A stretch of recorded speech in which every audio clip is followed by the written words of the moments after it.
Hey guys, what's up? As you can see, I got the mountain for Horseshoe Curve done, but I also got the rest of the track pretty much done. We got two tortoises put in for that switch and the curved one behind it that you probably can't even really see. They're right here. So this is bidirectional or main line. Main line is the outside one for the curved turnout. Bidirectional is the middle one, and then this is main line and yard. Obviously, if it's on yard, you can go into Altoona yard. If it's main, you go straight through. Also got two more put in back here, which are the two tracks that take you to the staging yards. You got this one down here. This is the upper one, mainline staging. Bottom one, mainline staging. Pretty simple. And then still the crossover and the power reverse for the crossover. And then I have to do, I do a little bit left to do. I got to put in this crossover and or the loop back. So and then I have to put in the this as well, the switch for it, because well actually I'm gonna not even have a switch. I don't know if I really want a tortoise hanging down. I can do this one manually and I can just put a cheapo one back there. I just need a way to flip the power since that's a reversing loop. And then as you can see, I got the upper level and the lower level staging done. I got the coal mine done yesterday. It looks pretty good. I got it nice and straight. The staging, both staging yards are two tracks. There's a switch right where that engine is and a switch there that you might be able to see. Right now I got all my cars stored here. I got to finish Altoona Works, but I'm not going to get around to that for a couple months because I'm probably just going to focus on scenery for a while first. As you can see, here's bottom level staging. I can store two trains of 14 long cars, the 50 footers, and a caboose, and they can still pass each other. I could do probably like 15 or 16 40-foot cars if I wanted. And it goes back to that little tail back there, and then the upper level is the exact same way. As you can see, I have two F7s with the coal train sitting up there, so they ran fine into here. And then this one has the tail as well at the end. The tail is just so that I can uncouple engines here, well, right about here. They'll go over the switch, and then that gives them enough room.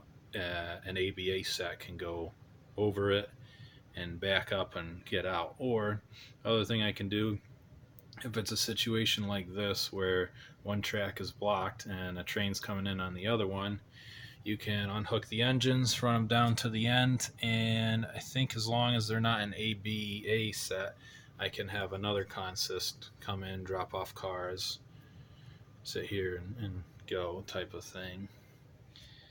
And then here's the end of the coal mine.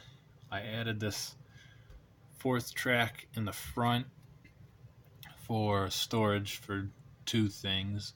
For one, I don't want to have more powered switches. I'm trying to have the least amount of powered switches as possible because I like the manual ones. I mean, the powered switches work great. I just don't want to have to do that many of them. And this is going to be ground throw. I can put it out here, and I'm going to have a step I can step on so I can reach both parts of the three-way switch. That's a three-way switch, and then I needed a place to store an engine, a little switcher for the coal mine.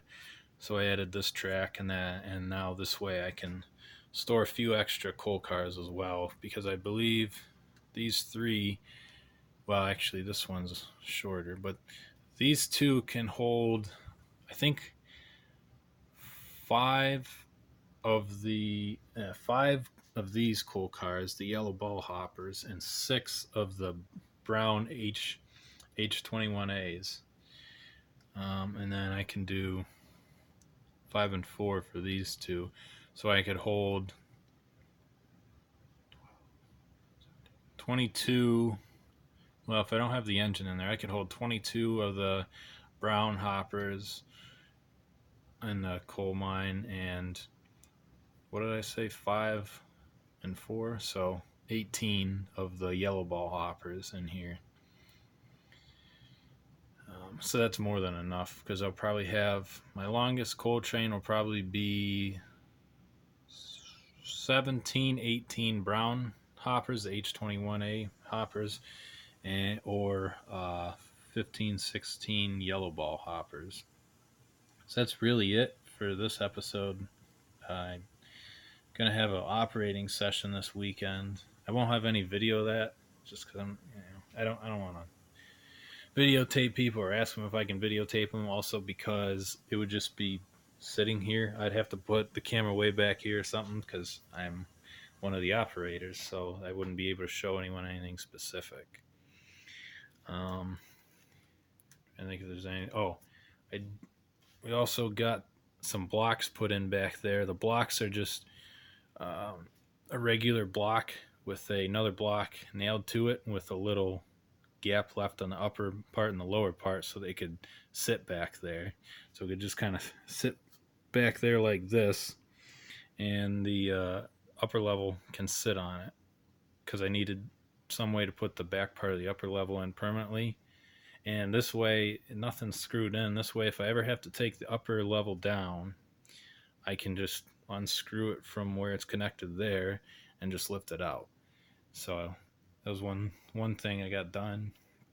I'm not going to get the rods or any other things done in the front this week or anytime soon.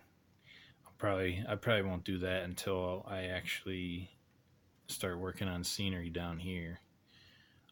Speaking of scenery, I started clearing out this area because I'm going to glue together a couple pieces of foam in this teardrop shape and kind of carve the sides a bit and start to get the Tyrone Village area done a little bit.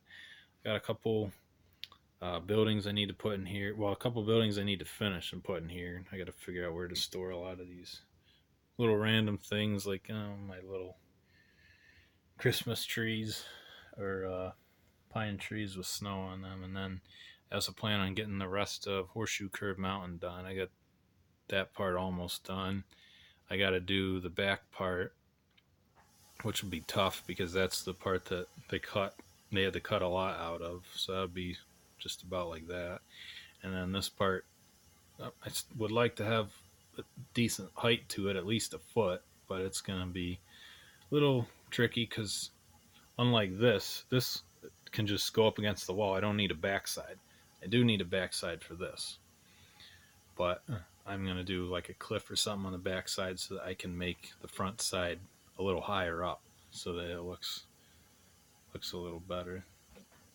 And that really does it for this episode. I do not know when I'm going to have another episode in because